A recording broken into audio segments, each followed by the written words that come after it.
Football can offer you many things. Relationships are one of them. Whether it's with the team that drafted you, Vrabel knocks it loose, Gilden gets it. Great play. Your former brother in arms, But Dupree, by the way, is back. Ben was out there too, gave him a big hug. or simply an old rivalry from a forgotten time. The Steelers and those hated Titans. Take your pick. Football and its binding connections are what makes the game great. All bonds aside, a battle is still to be waged. What used to be a biannual matchup now will play an important role in the crowded AFC playoff picture. Here we go. This pass is caught and that's a touchdown. That's the way to work. Come on. He's hit and sacked. The Steelers win the football game. Let's go. Come get it. You know what it is. This one is in the history books. Here we go. Welcome to the 84 Lumber Mike Tomlin Show. Hi everybody, happy holidays and welcome to the 84 Lumber Mike Tomlin Show. I'm Missy Matthews. 'Twas the night of Christmas and all through the North, a playoff push each team set forth. The jerseys were hung in their lockers with care, and everyone hoped the refs would be fair. Here we go Steelers by a nation was said in hopes of a sweet victory in Arrowhead. A raucous crowd in the stadium was foreseen, but first, a look back at Week 15. Time now to send it over to Bob Pompeani, who's with Coach Tomlin, to talk about the Steelers' win over the Titans. Hi, guys, and Merry Christmas. All right, Missy, thanks very much. Merry Christmas to you, and Merry Christmas to all of our viewers out there who support the Mike Tomlin Show. We appreciate that. So, Coach, before we get into the actual look back at last week and look ahead at the Chiefs, let's talk about your holiday. Are you a good gift giver, or what did you get in return this Christmas? Hey, I'll be completely honest. My wife runs point on all of that. I'm just support personnel in that capacity. I buy gifts specifically for one person, and that's my wife. Everything else I'm on a need-to-know basis. Yeah, I think that pretty much describes most men. Do you put up Christmas decorations, or does that fall on somebody else too? I just really sleep there, to be honest with you. Particularly this time of year as the road gets narrow professionally. My wife and I, we got a great partnership. That's why it works for us for 25 plus years because, she doesn't call plays and I don't question the things that she does in terms of leading at the house. That's a good strategy. It's called preserving domestic tranquility. I get it. Let's talk about the game first last week. A much-needed win. You got one, even though statistically it was kind of one-sided in favor of the opposition. But you always talk about turnovers. They were as significant as they've ever been in a game, I thought, in this game. Yeah, a couple of things transpired that allowed the victory to be engineered. We took care of the ball offensively. We weren't moving it, obviously, in the manner in which we like, but we didn't turn it over. And that's a significant component of it. The first half didn't unfold the way we would like, primarily because our net punting wasn't where it needed to be. And so that was a significant component of it. We took care of the ball. We punted the football. We didn't give them short fields. It just backfired on us a little bit because the punting game wasn't where we needed it to be. And the defense stood up and made them settle for field goals a couple of times. Those are significant things that allow the comeback to take hold. We got turnovers in the second half. We put the offense on the short field. It produced points, and that's how victory was constructed. Yeah, you mentioned Presley Harvin. He's a rookie. I know expectations were high when he came here because of his past, Ray Guy award winner. But what has been the problem with him? I know it's consistency, but is there something technically or mechanically involved with his kicking? No, we're just, 14 or so games in. I don't know that he's ever played 14 games at Georgia Tech. And it's things that all rookies go through, particularly those that have been significant components of the equation from start to finish, as he has. We'll do everything that we can in an effort to keep him fresh, but it's a growth process for him, and sometimes there's some pains associated with that growth, and you're looking at it. All right, let's talk about the beginnings of games. So once again, a slow start. You always have time to look back and decide what happened or why it resulted in a slow start. What has been the problem with slow starts, and what was it this past week? Much like we've discussed in the past, just like Presley Harvin, we got a lot of young people playing significant roles, and they don't warm up to action, particularly unfamiliar action, as quickly as veteran players. And I think that's manifests itself in terms of some of the starts of games. That's okay. Starts don't define us in terms of who wins and loses, but we got to minimize negativity. There's certain elements of the slow start that can be controlled, and we got to do a better job of, like pre-snap penalties and so forth. But some of the things that happen in play, in the course of the game, understanding things that experience and know-how help minimize, we struggle with from time to time. As the game wears on, we smooth some of those things out. We get familiar with who we're playing against and how they're constructed and what they're trying to get done, and I think that comes out in our play. You've had some tremendous defensive players during your many years here in Pittsburgh, but T.J. Watt has set the single-season franchise record for sacks, and he may be, aiming at the all-time record. You look at what he's been able to do coming back from injury. I don't know what your expectations were, but he continues to be this disruptor, and it's hard to figure out where he is sometimes on the field, and I know other teams are struggling with that. How significant has his play been all throughout the course of the season? It's been unbelievably significant. I'll be bluntly honest with you. I expect it. I expect it because he expects it. What he expects from himself is greater than any pressure that myself or any other outside person can place on him. He has work habits that match his agenda and obviously talent. And that's why we're looking at what we're looking at. We're looking at a guy who's developing physical and mental maturity. He's been at his job now for a number of years. He's got his grown man body. We kid each other all the time.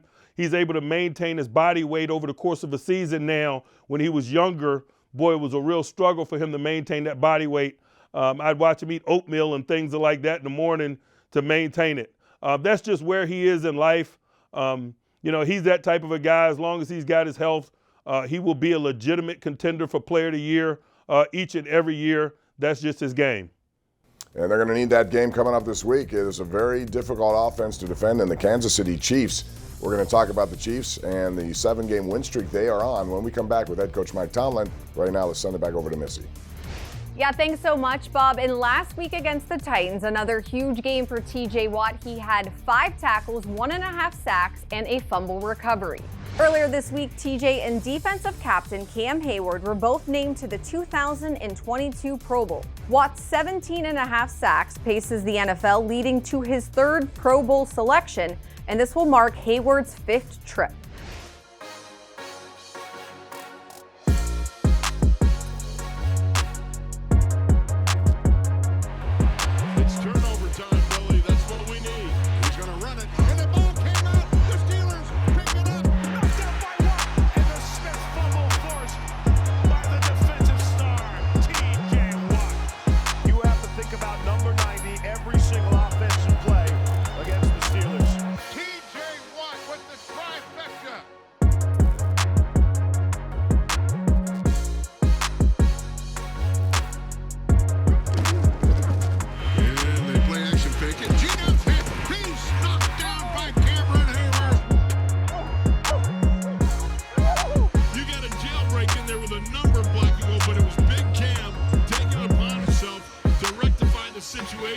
One of the great players and a no question Hall of Famer in my mind. Add him to that list. You're supposed to do. Good job. Welcome back to the 84 Lumber Mike Tomlin Show. Are you 84 Lumber material? Visit 84lumber.com/careers to learn more. Where does Arrowhead kind of rank on your favorite places to play? I mean, is it cool to have a season where you go Lambeau early in the year and then you finish up at a place like that in KC? No, it's a special place. I wouldn't call it a favorite place to play because it's so hard and loud, but it's got a lot of great memories. The fans are awesome, so it's a hard place to play. Last week against the Titans, Ben Roethlisberger passed Phillip Rivers for the 5th most passing yards in NFL history. In his last 4 starts against the Kansas City Chiefs, he's thrown 10 touchdowns and only 1 interception for a passer rating of 119. If the Steelers are going to sneak out of Arrowhead on Sunday with a victory, they're going to need a big performance from their veteran quarterback. For more on Steelers and Chiefs, let's head back over to Bob and Coach. Guys. All right, Missy, thanks very much. As we continue with head coach Mike Tomlin talking about the Kansas City Chiefs, they've gotten red hot, a slow start. But, Coach, I'll start with Patrick Mahomes. A lot of people were wondering about him at the beginning, but every time I watch him, I get this conclusion that even in his subpar season, if this is what it is, it's like a contract season for other quarterbacks. He still is capable of making plays. He has a lot of picks, but he's rebounded certainly to the point where I think you would expect him to be. Yeah, I don't know what people are wondering, to be quite honest with you. Even in his quote-unquote bad games, he's playing at a high level. He's a competitor. He loves to rise up in the face of adversity. And sometimes, when you have unique talents and you're that type of competitor, it does produce some negativity. But I doubt that he's losing any sleep, and I doubt that Andy Reid's losing any sleep over what you mentioned. He is elite. He's one of the best in the world at what he does, and our hands are going to be extremely full this weekend trying to minimize his impact on a football game. He also has a great relationship with a tight end, and we've seen some great quarterback-tight end combinations over the years in football. Where would this one rank for you? It's the best in the game as we sit here today. Where it stacks up globally, historically, they're still writing that story. But there's no question they're the best in the game today. Brady and Gronk will always be in a global all-time conversation. Two gold jacket types there. These are younger guys writing their story, but writing a similar story. The Chiefs went through an offensive line overhaul in the offseason, and they've started to gel, certainly much better. They brought in Creed Humphrey. I know you scouted him quite a bit. Have they gotten to the point where you know that that's one of the best offensive lines in the AFC? They're one of the best offensive lines because of the talent around them, to be quite honest with you. I looked at the sack reel at the very early portions of the week. I always do. Think he's been sacked 25 times. One time it was a blitz. Is because you better be real cautious in terms of blitzing him and them. Schematically, and not only schematically, but the unique talents of Mahomes in terms of his quick decision-making, his mobility, and his arm talent. Not only strength, but ability to throw on the move, the ability to release the ball from a bunch of launch points.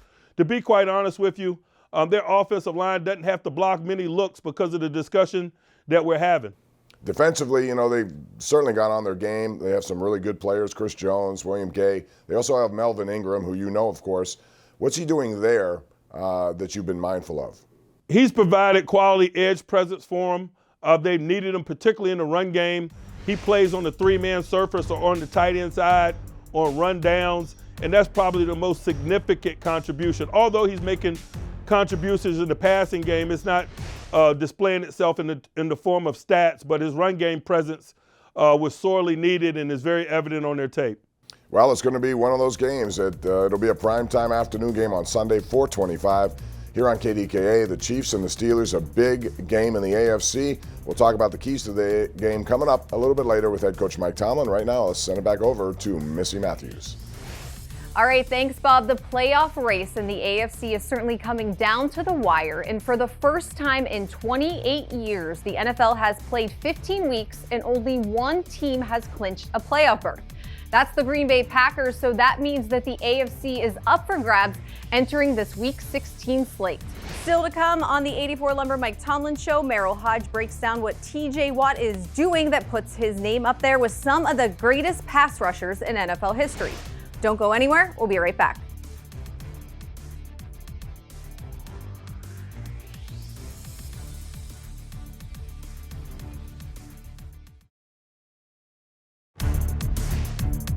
Welcome back to the 84 Lumber Mike Tomlin Show.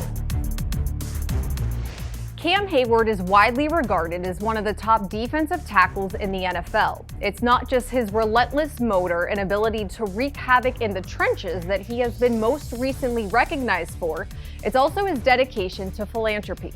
The defensive captain is the Steelers' 2021 Walter Payton Man of the Year Award nominee, and it's certainly an honor that is well deserved. When you go in the community, you don't know how you're going to impact someone's life, but just being there can do a lot and opening yourself up to it. I think we all have these great opportunities to give back and, be good role models. I don't take it lightly. There's a lot of great guys in our locker room that do a lot of great things.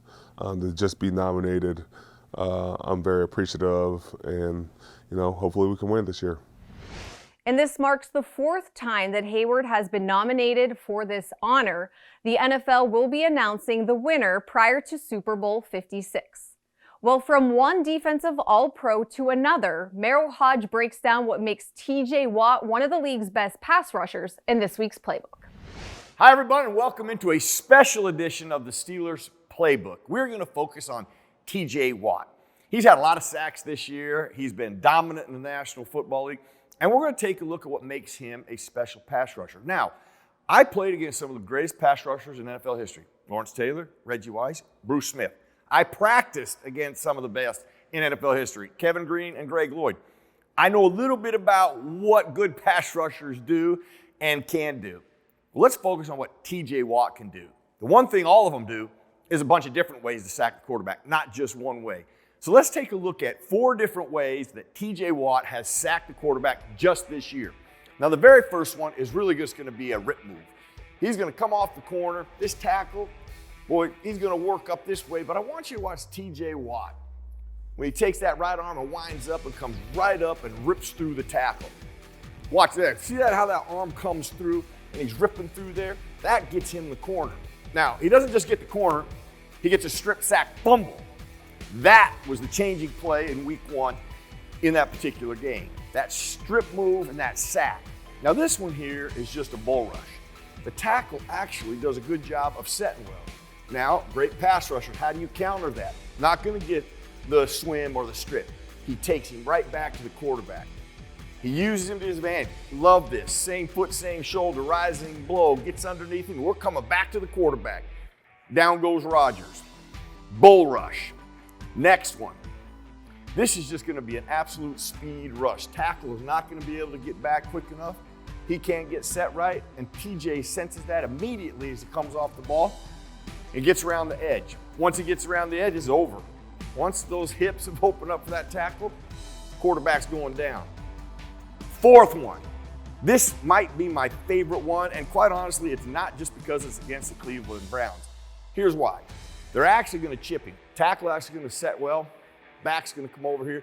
They are not going to let T.J. Watt get a sack because he's on fire, right? I want you to watch his instincts when he gets engaged with the tackle. He does a beautiful spin.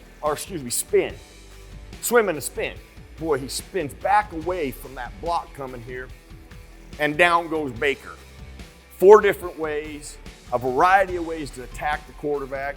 And he's been outstanding when it comes to sacking the quarterback.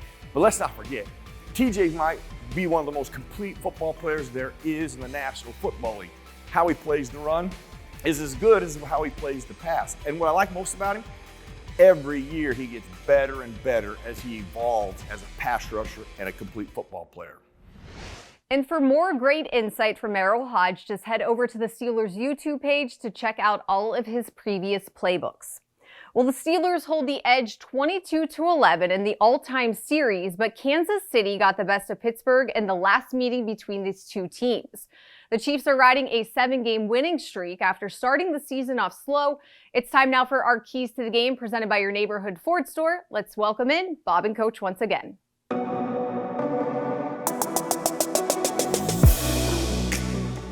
All right, Missy, thanks very much. It's a big game. Kansas City is on a roll, 7 in a row. First off, Coach, do you enjoy playing in Arrowhead? You've had some success there.